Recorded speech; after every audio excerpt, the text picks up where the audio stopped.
Hey guys, are you ready for a special all grades art lesson for Parents' Day's art specials?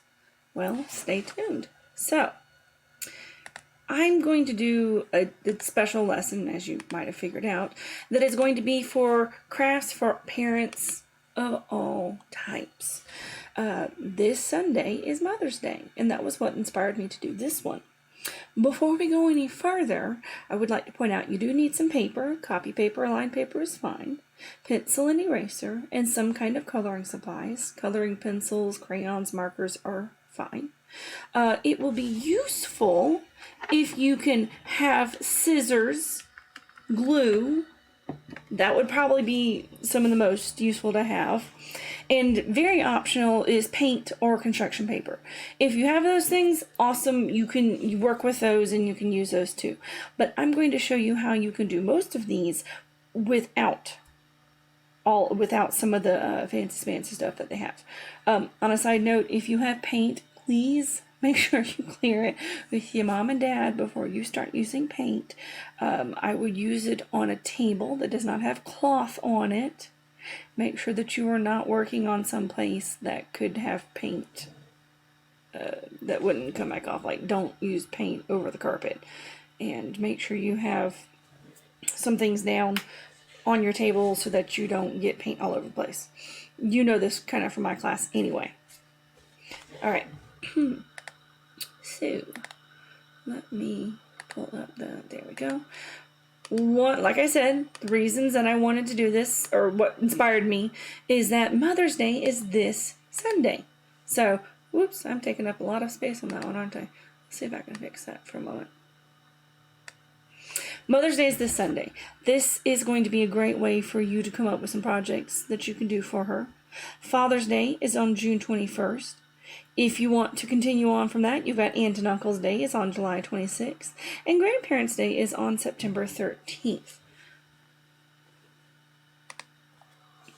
This week is Teacher Appreciation Week, and I want to thank you guys for all of the very sweet cards that I've gotten and all of the nice little presents that you've been sending me, but it doesn't just have to be Teacher Appreciation Week. Your moms and dads have also become teachers in the last few weeks. So this is a great time and a great way to learn some new things to give them some appreciation. So I'm going to show you some projects that we can work on. So these cards that I'm going to be showing you right now, they're kind of for everybody. They don't have to be just for moms and dads. They can be for grandmas and grandpas and aunts and uncles and cousins and big brothers and big sisters. These are projects that are kind of for anybody. So you've got some great ones that show a big hug from us. You've got one that just says, I love you, and it's got the heart on the inside. Very nice. And I don't have to do these things very often, so. Let's see. You've got, I really like the one on the left, the one that says 10 things, or 10 reasons you're the best. You can do that. You can come up with 10 reasons you love somebody. You can come up probably with more, but there's some on there that's a good example. And you see that one says for Grandpa. It didn't have to be just for Grandpa. It can be for everybody. And then there's the one on the side that says I love you, and it says this much on the inside. So some of you may have noticed that there's a theme. The theme being handprints. Why handprints? Well, I think handprints are very sweet and a good way to show how you've changed from a student all the way up to an adult when you've fully grown. You see those pictures right there? The one on the left is my handprint that my art teacher did with me when I was in kindergarten. That says Amy, 5 years old, on the back. So that's mine. And now, almost 35 years later, that's my hand next to it. My mom has kept that for 35 years.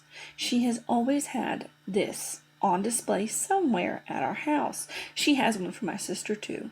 And now she's going to get one from my niece when she gets older. We've been doing things with my niece's handprints, but we're going to do one when she's 5, definitely.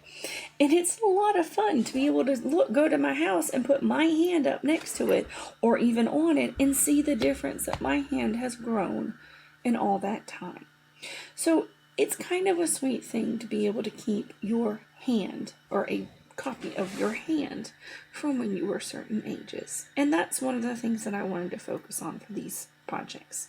So yes, handprints are going to be all part of this. So let's look at some projects that are kind of aimed for mom. They don't have to be just for mom. Remember, you've got aunts and you've got grandmas and you've got big sisters. And hey, anybody who likes flowers, this would be great for them. So you'll see that a lot of these projects use construction paper. I'm going to show you how you can do something without construction paper if you don't have it. But if you do, it might be a fun project to use. So you've got a lot of flower themes when it comes to moms. That's just a common theme for moms. We've got, and I like the one with the flower pot a lot. You've got the flower pot that's got little flowers at the end, and then you've got one that's just a handprint with a stem underneath it. Then we've got a bouquet of flowers with the hand holding them. Now they use tissue paper, but you don't have to use tissue paper. You can just draw your hand holding flowers. And then there's a pot, a little bouquet of hand flowers in a dish. They've used glue and glitter too. I'm not too crazy about glitter, so I don't really keep it in my classroom. But if you have some at home, feel free to use it. Just maybe take it outside when you're sprinkling on the glue. And then we're working on projects for dads, or again, anybody else who might be interested in this kind of stuff. Doesn't have to be dad, could be grandpa, could be uncle, could be cousins, could be big brothers.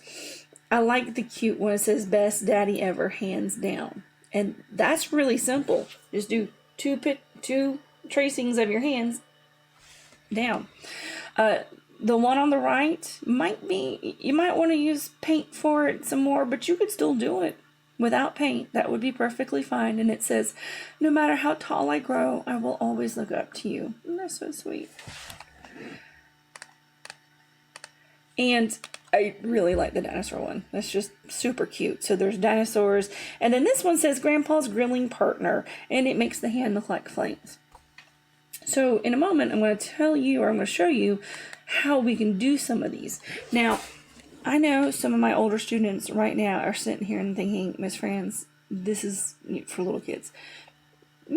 A lot of it is for little kids, but that doesn't mean that you can't be inspired and do something for your mom, your dad, or somebody else with these. You can still come up with something creative to make for your mom or dad or anybody else that you want.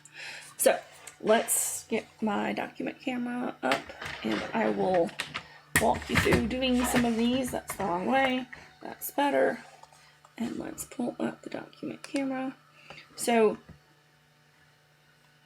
I'm going to work with you and I'm going to show you how to make some of these. Just a few of them. I'm not going to do a lot because like some of my other projects that have been all school, all grades, I don't want this to last 30 minutes. So I'm going to try not to, and I have adjusted the camera. That's better. Let me maybe move my light a little bit. And so let's talk about tracing hands. You're going to have to keep in mind that my hand is a lot bigger than yours is going to be on a piece of paper. Usually when I do handprint artwork, I like to use a 5-year-old's hand as my example, and I usually get a good copy of theirs because their hands are much smaller than mine, but kindergartners are not exactly in high demand around here, so I don't have anybody's small hand to use. So just keep in mind my hand is going to be a lot bigger on the piece of paper than yours will be. So if you, and I always do my left hand because I'm right-handed, if you are asking someone else to trace your hand, it doesn't matter which hand you use. But one of the things you need to do is you need to make sure your fingers are pretty far apart. Don't do this. It makes it hard to trace. And you gotta be careful. When you are tracing, if it's you tracing or someone else tracing, do it slowly.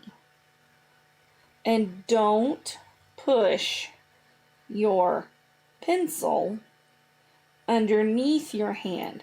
If you see on the document camera, I am keeping my pencil, you can see the eraser, I'm keeping it up and down.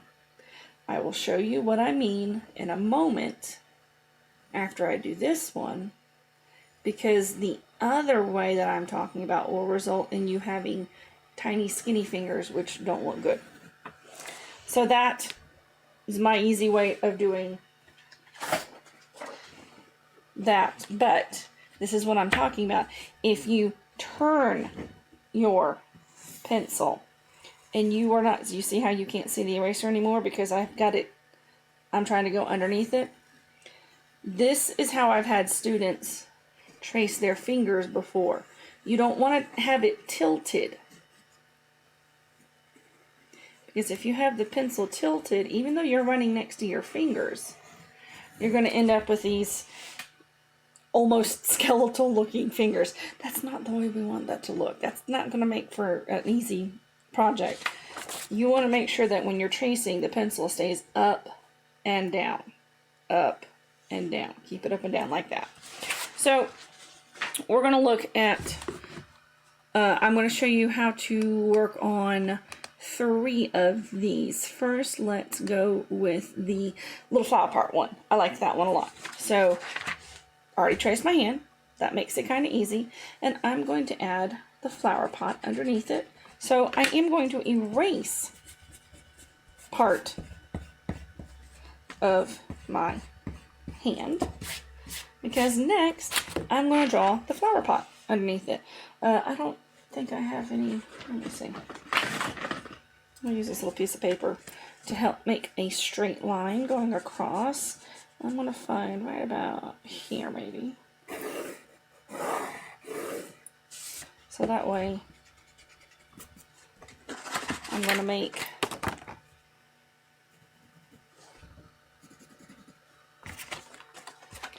I'll do another line. And now I just put the flower pot underneath. And look, it already looks like the picture, the one that has all the flowers on it. Now all I need to do up here at the top is I'm going to add some flowers. I can add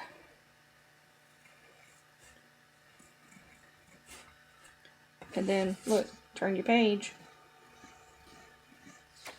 and every time you draw another petal, you can turn the page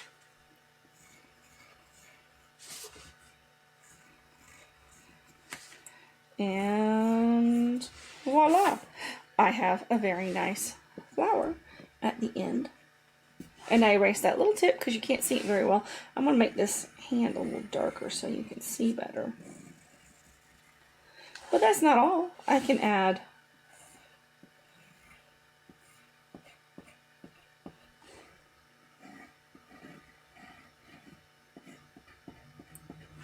ta-da! So I can just keep doing that for each one of these. I'm not going to do that for each one of these right now because I have a timer going so I can watch, make sure I don't end up with another 35-minute video. But once I've gotten this part done, again, I erase that little line that you wouldn't really see. I'll make this a little bit darker, and I can add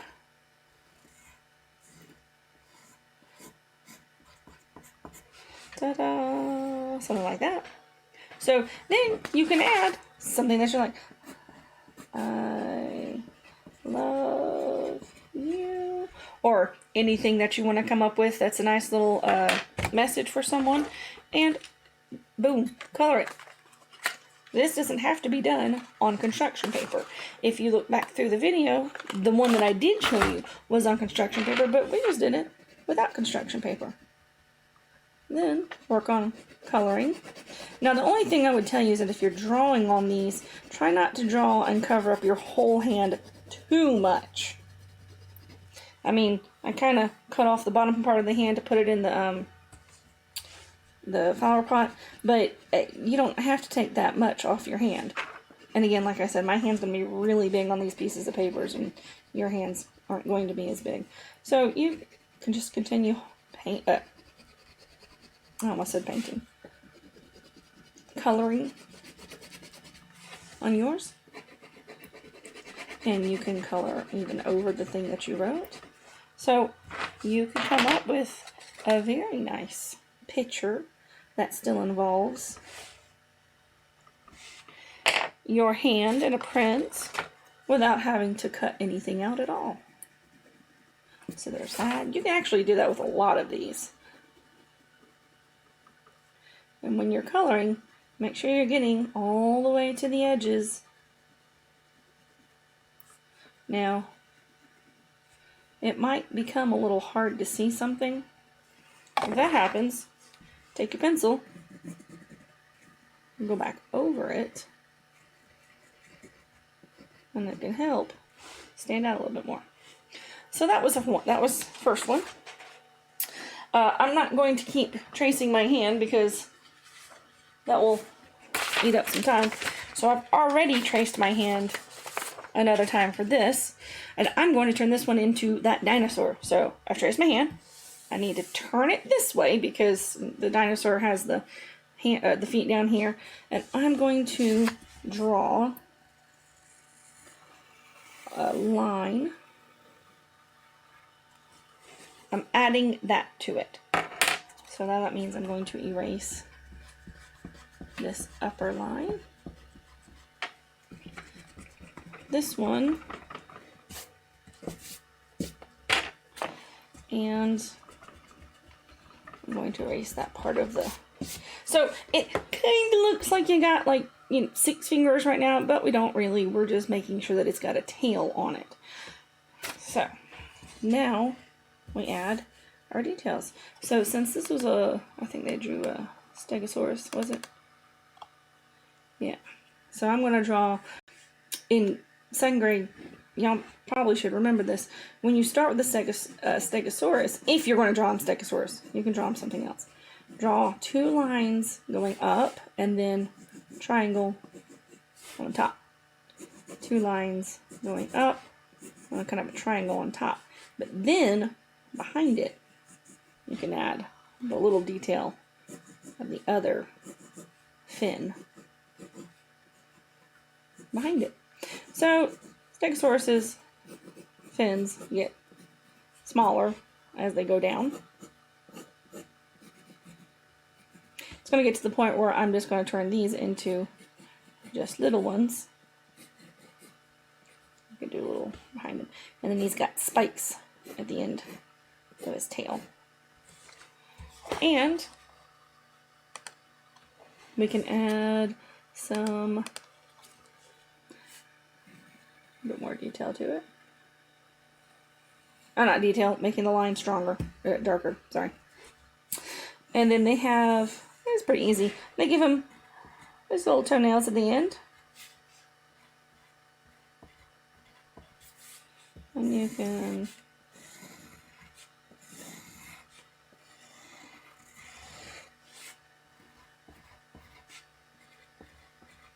and then you would know that any of the feet was where your hand was, and the tail would look a little bit more like the tail. This will probably be a lot cuter when your hand is a lot smaller than mine, because if you look back at that picture that is in the video, that hand is a lot smaller. You won't have a giant body like mine does. And then the last one I was going to show you was the one where the card comes out. So I went ahead, and this one will need scissors. The other two that I just showed you don't need scissors.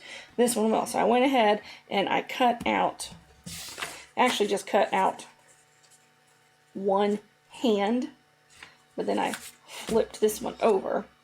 And even though this is just on regular coloring paper, regular copy paper, it's still going to be pretty easy to turn it into something that has color on it. So you can color these hands, make them look unique to you. And you can draw all sorts of things on them. Keep coloring however you would want to do. And this doesn't have to be done on just copy paper. For the inside, I used some line paper. So you got line paper, go ahead and use that. So for the inside, this is like when you fold a little paper fan. I started it off this way. I used this, the top part, as my guide. So I'm making sure that each time I fold it, so you notice I folded this one this way, and then fold. Then you need to turn it over. I'm going to fold it back down, and I'm going to try and make sure that this line touches another line. And I just kept going, and you try and keep them even. And you can see that I've got all the way down. This is not the right piece, but... And when you're done, you're going to have this little spot left over. You want to cut that one off. And this end and that end are going to be the ones you put on the paper. So, or on the... So I'm going to flip them over. And I found glue earlier. I'm not sure where it's ended up.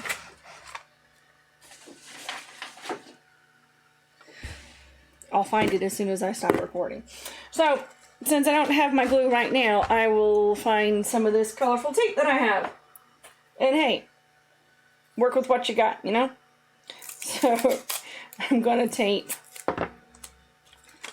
See how there's nothing written on this fold? I'm going to tape that one on the inside. And then I'm going to tape this blank one on this inside.